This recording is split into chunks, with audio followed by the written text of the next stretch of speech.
Hello दोस्तों, कहानियों के इस चैनल पर आपका बहुत बहुत स्वागत है। प्रभा की उम्र करीब 35 साल की रही होगी। काफ़ी संपन्न घर में पैदा हुई प्रभा की शादी भी बहुत ही अमीर घर में हुई। पति थोक विक्रेता थे और अच्छे जाने माने व्यापारी भी थे। उनका दाल और चावल का व्यापार था जो काफ़ी अच्छा चलता था। प्रभा के एक लड़का भी था, रोहन। उसकी उम्र रही होगी 5 साल, जो काफ़ी हंसमुख भी था।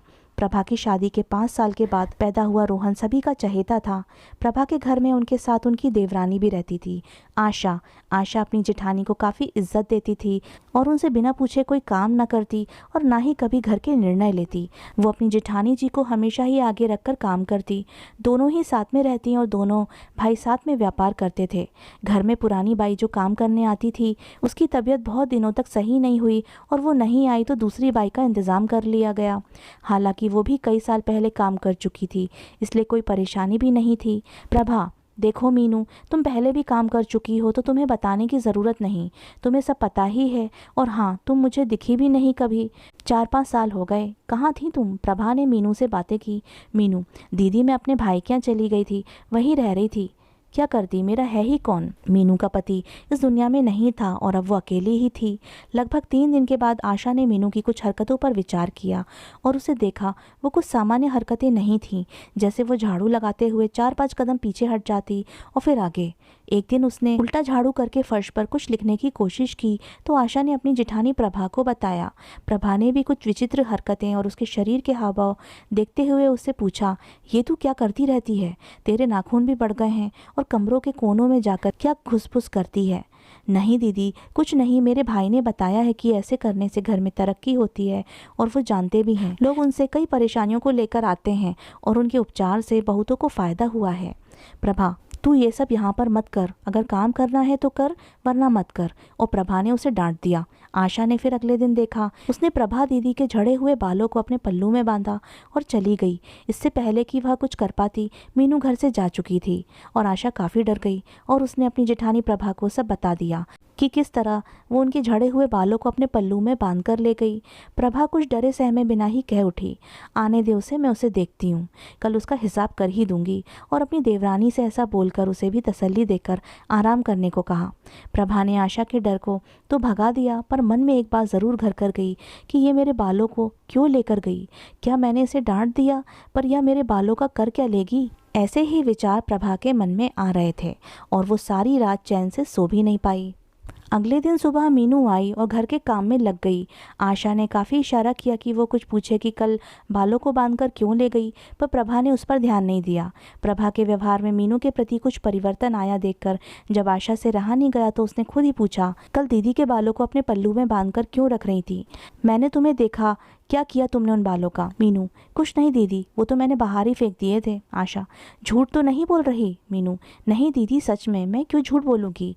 पर कुछ दिनों में उनकी प्रभा दीदी के व्यवहार में परिवर्तन आया देखकर आशा काफ़ी अचंभित थी। वो अब क्यों मीनू के इतने गुणगान करने लगी थी? हर वक्त मीनू मीनू, क्या उन पर कोई काला जादू किया गया था या ये आशा का महज एक वहम था? हर काम अपनी जेठानी से पूछकर करने वाली आशा का मन बहुत कुछ सोच रहा था। क्या करे वो? क्या उसकी जेठानी पर काला जादू किया गया या ये महज उसका वहम था? पर उसकी जेठानी के व्यवहार में परिवर्तन भी तो आ गया था। वो मीनू के बारे में कुछ भी सुनने को अब तैयार नहीं थी। प्रभा का व्यवहार दिनों दिन बदलता गया और आशा भी उन्हें आपको समझाने में रुचि नहीं लेने लगी। कुछ दिन के बाद जब आशा के मन में विचार आया कि क्यों न मीनू से ही बात की जाए और उससे बात बात में क्या माजरा है इसका पता लगाया जाए, आशा ने मीनू से बात की और उसका विश्वास जीतने का प्रयास करने लगी। धीरे धीरे 1-2 दिन में लगभग आशा कामयाब भी हो गई और उसने मीनू के भाई और उसके बारे में बहुत कुछ जान लिया।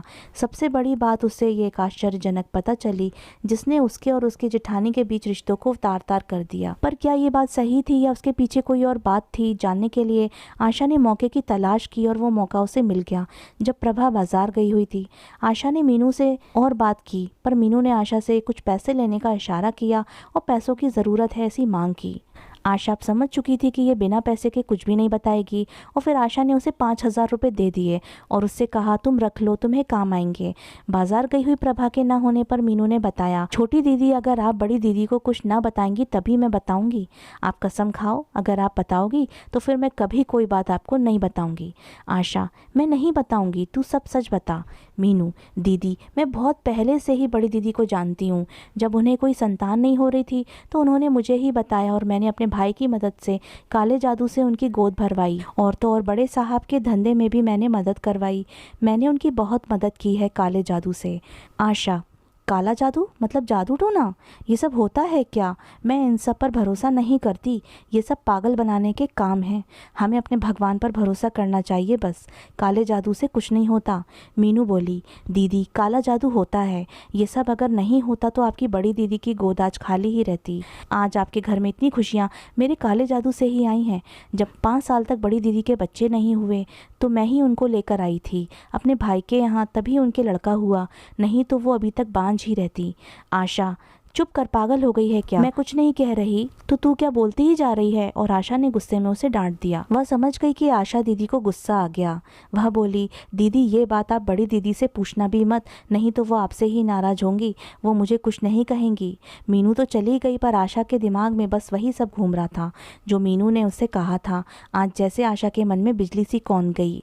आखिर दीदी ने मुझसे इतनी बड़ी बात छुपाई, मुझे कुछ नहीं बताया। मैं उन्हें इतना मानती थी, कितना सम्मान उन्हें देती थी, मुझे भी उन्होंने नहीं बताया। जब मंजू चली गई तो आशा की जैसे भूख प्यास सब मर गई और वो प्रभा दीदी से कुछ इशारों में बात करने की कोशिश में लग गई। आखिर मुझे इस मीनू पर इतना भरोसा नहीं करना चाहिए, यही विचार आशा के मन में घूम रहे थे। जैसे ही प्रभा बाजार से आई, आशा पानी का ग्लास लेकर बोली, लो दीदी पानी पी लो। प्रभा ने पानी पिया ही था कि धीरे से आशा ने कहा, दीदी ये काला जादू होता है क्या? प्रभा चौंकते हुए बोली, कैसी बातें कर रही हो? आज अचानक तुम्हें क्या हो गया? क्या तुमसे मीनू ने उल्टी सीधी बातें तो नहीं की? उससे ज़्यादा बातें मत किया करो, मैं उसे जल्दी ही निकालने वाली हूँ, बस बाई की तबीयत सही हो जाए। आशा बोली, दीदी आपने मेरी बात का जवाब नहीं दिया। क्या काला जादू होता है? जब प्रभा ने ऊंचे स्वर में आशा से कहा, तुमसे कहा ना कोई काला जादू नहीं होता, इन बातों पर ज़्यादा ध्यान नहीं देना चाहिए तुम्हें। आशा ने जब जिठानी की बात सुनी तो उसके मन को संतुष्टि वाला जवाब नहीं मिला और वो अपना काम करने लगी। शाम को आशा ने जब अपने पति विकास से बात की पर उसने मीनू की बात को छुपाए रखा। विकास ने आशा से कहा, क्या तुम फालतू के सवाल करती हो? ये काला जादू नहीं होता। काला जादू करने वाले सब पागल बनाते हैं, और अगर होता भी है तो तुम्हें क्या करना है? तुम्हें क्या परेशानी है? क्या अपने पति से मुक्ति तो नहीं चाहती? और विकास हंसने लगा। आशा ने समझ लिया था कि शायद मुझे ही कुछ करना होगा, इस बात का पता लगाना ही होगा कि क्या सच में दीदी ने काले जादू का इस्तेमाल किया, और इस बात का जवाब बस मुझे मीनू ही दे सकती है। कल मीनू से ज़रूर बात करूंगी। आशा अगले दिन का इंतज़ार करने लगी। मीनू आ चुकी थी और आशा ने इशारे से उससे कहा कि मुझे तुमसे अकेले में बात करनी है। इशारा समझते ही मीनू ने ज़ोर से आवाज़ लगाई, छोटी दीदी आपको अपने कमरे की सफाई करानी थी, चलो आज कर देती हूँ। और दोनों ही कमरे में सफाई के बहाने बातें करने लगीं। आशा बोली, सुन मीनू, मैंने इनसे भी पूछा था, उन्होंने मुझे बताया कि ये काला जादू कुछ नहीं होता। तू मुझे सब सच बता, क्या दीदी ने काला जादू करवाया था? मीनू बोली, सच में दीदी मैं ये सब सही कह रही हूँ। बड़ी दीदी ने काला जादू करवाया था, तभी बेटा हुआ उन्हें। और तो और मैं आपको सच बता रही हूँ, आप बड़ी दीदी से कुछ मत कहना, उन्होंने तुम पर भी काला जादू करवाया है। आशा बोली, मुझ पर? क्या पागल जैसी बातें कर रही है? मुझ पर क्यों काला जादू करेंगी वो, और किस बात के लिए काला जादू करेंगी? मीनू बोली, आपको कोई बच्चा ना हो इसलिए, आप निसंतान रहो और रोहन सभी का चहेता बना रहे इसलिए, और सभी आपको बेइज्जत करें। आशा के पैरों तले जैसे ज़मीन खिसक गई। मीनू की बात ने आशा को बहुत दुखी कर दिया। नहीं नहीं, ये सच नहीं हो सकता, ये कैसे हो सकता है? दीदी मुझे बहुत प्यार करती हैं। आशा का तो जैसे जहाँ ही लुट गया, उसे सब सूना सूना लगने लगा। दीदी ने मेरे साथ ऐसा क्यों किया? आखिर मैंने बिगाड़ा ही क्या था उनका? मैं रोहन को अपने लड़के की तरह प्यार देती थी। मैंने उन्हें हमेशा अपनी बड़ी दीदी माना, न कभी उनसे किसी काम को करने के लिए मना किया और ना ही कभी उनकी बात काटी। और आशा फूट फूट कर रोने लगी। मीनू बोली, देखो दीदी चुप हो जाओ, मैं आप सब सही करवा दूंगी, आप चिंता मत करो। आशा के दिल में इस बात को सुनकर जैसे क्रोध का बीज पैदा हो गया। उस क्रोध ने बदले की भावना को तो जन्म नहीं दे पाया था, पर कुछ करने का मन जरूर बना लिया था। मीनू तो अब काम करके चली गई, पर आज तो जैसे आशा की भूख प्यास सब जा चुकी थी। वो अपने कमरे में बिना कुछ खाए पिए ही लेट गई। आशा की आंखों से आंसू गिर रहे थे और अब वो हर पल यही सोच रही थी कि मैंने दीदी का क्या बिगाड़ा जो उन्होंने मुझे इतनी बड़ी सजा दी। इसका मतलब ये भी था कि उसके मन में कहीं ना कहीं काले जादू की बात सही लगने लगी और उसे मीनू की बात पर भरोसा था। आशा ने सोच लिया था कि मुझे अब दीदी के साथ नहीं रहना। जिन्होंने मेरे साथ इतना बड़ा धोखा किया, मैं उनके साथ एक पल भी नहीं रहूँगी। और कुछ भी हो जाए, मेरे गोद में भी बच्चा खेलेगा, मैं भी माँ बनूँगी। मुझे भी अब माँ बनना है, चाहे कितने भी काले जादू क्यों ना करने पड़े। अब बस आशा मीनू का इंतज़ार करने लगी। प्रभा आशा के कमरे तक आवाज़ लगाती हुई आई, आशा आशा क्या हुआ, आज कुछ बोला भी नहीं और सोने लगी। तबीयत तो ठीक है ना, कुछ हुआ तो नहीं? आशा बोली, मेरा मन अच्छा नहीं है दीदी, आप मुझे अकेला छोड़ दो। प्रभा बोली, अच्छा ठीक है, जब मन अच्छा हो तब बात कर लेना, अभी आराम कर लो। आशा अगले दिन मीनू का इंतज़ार कर रही थी। मीनू आई और सीधा ही आशा के कमरे में गई। दीदी आप ठीक तो हो ना? मीनू मुझे तुझसे कुछ काम है, मुझे माँ बनना है। कुछ भी हो तू अपने भाई से कह, अगर पैसा लगेगा तो मैं दूंगी। पर दीदी ने जो भी कुछ कराया है मुझे नहीं पता, पर मुझे माँ बनना है। मीनू बोली, ठीक है दीदी, आप कुछ बहाना बनाकर मेरे साथ चलना, यहाँ से आप अकेले ही निकल जाना, मैं आपको बीच रास्ते में मिल जाऊँगी। आशा ने मीनू से रास्ता पूछ लिया और मीनू भी बीच में मिलने के लिए तैयार थी। आशा ने अगले दिन प्रभा दीदी से कहा, दीदी मेरी तबीयत ठीक नहीं है, मैं मम्मी पापा के पास जा रही हूँ, आज शाम तक लौट आऊँगी। आप इनसे बोल देना मैंने ऑटो बुलवा ली है, उसी से जा रही हूँ। प्रभा का मन थोड़ा बेचैन तो हुआ, पर कुछ नाराज से दिखी आशा ने उससे पूछा नहीं। सोचा शायद पति पत्नी में अनबन हो गई होगी। रास्ते में मीनू मिल गई और दोनों ही ऑटो में बैठ गईं। मीनू के बताए हुए रास्ते पर ऑटो वाला अपनी ऑटो चला रहा था और आशा को ले जा रहा था।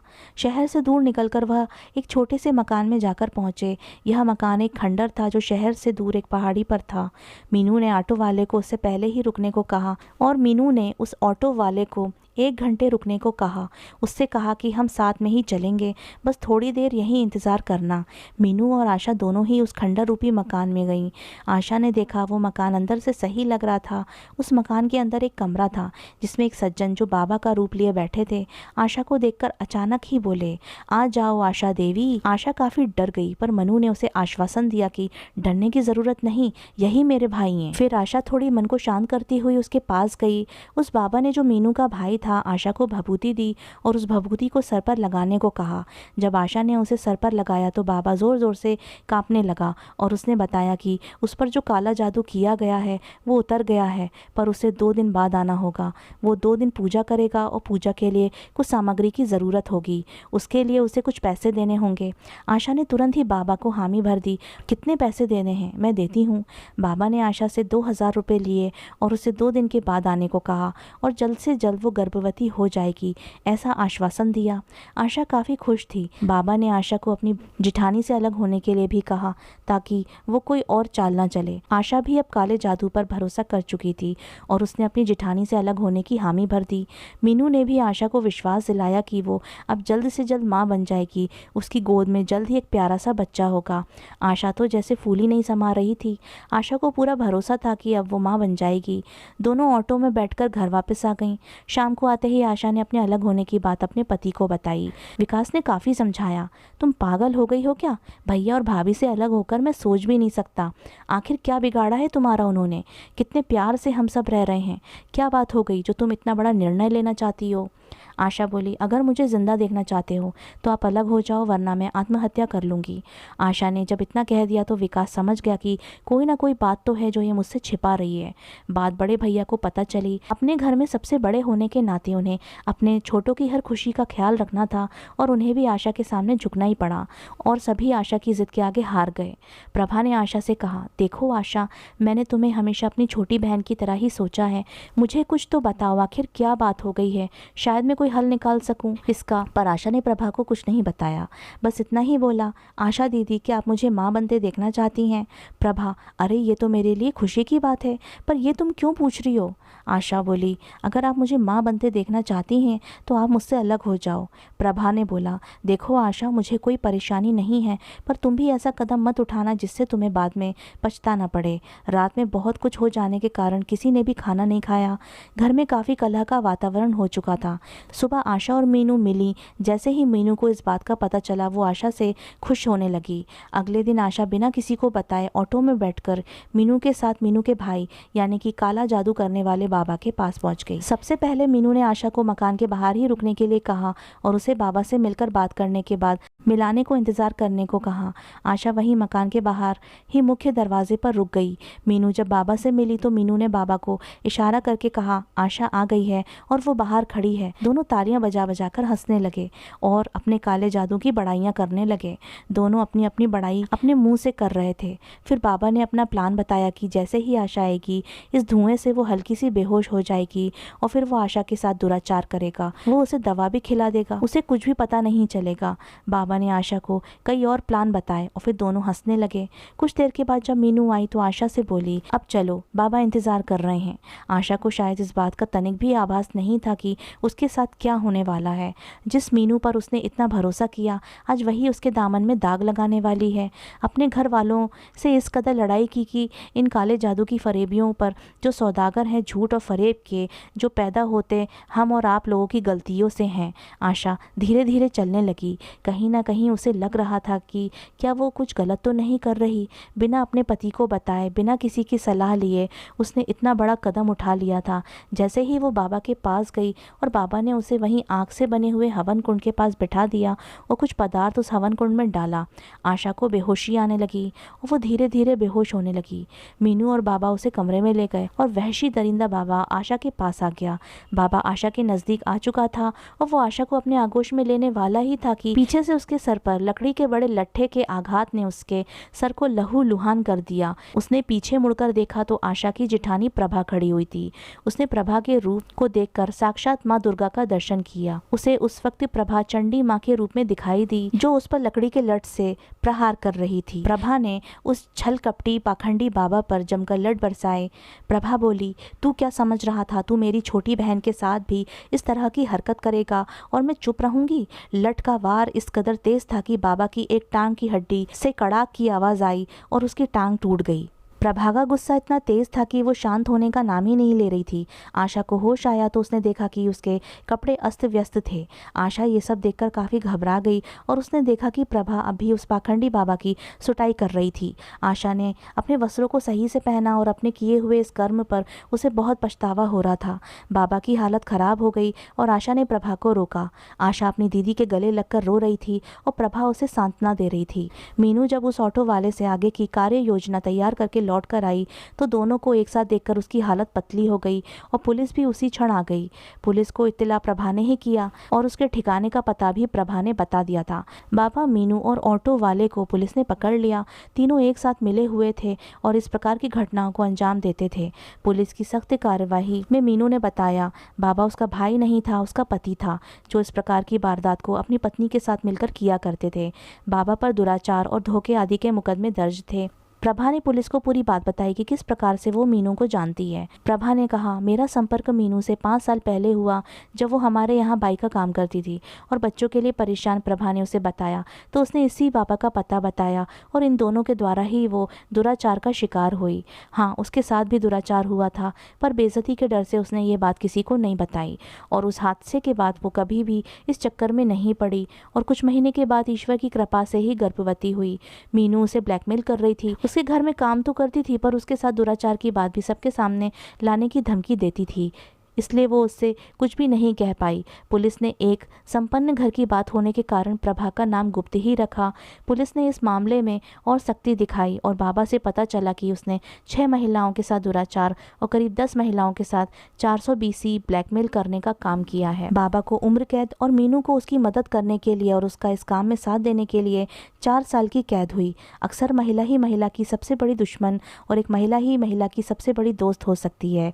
जहाँ मीनू ने जो कि एक महिला ही थी, महिलाओं को इन परेशानियों में डाला और उनका शोषण करवाया और प्रभा ने उस बाबा को उस हैवानियत के शिकार की बात पुलिस को अपनी इज्जत की वजह से नहीं बताई और फिर उसको इस बाबा का शिकार होना पड़ा। और उसी प्रभा ने अपनी देवरानी की मदद भी की क्योंकि अगर वो समय पर न पहुंचती तो शायद आशा के साथ भी वही होता जो अन्य महिलाओं के साथ हुआ था।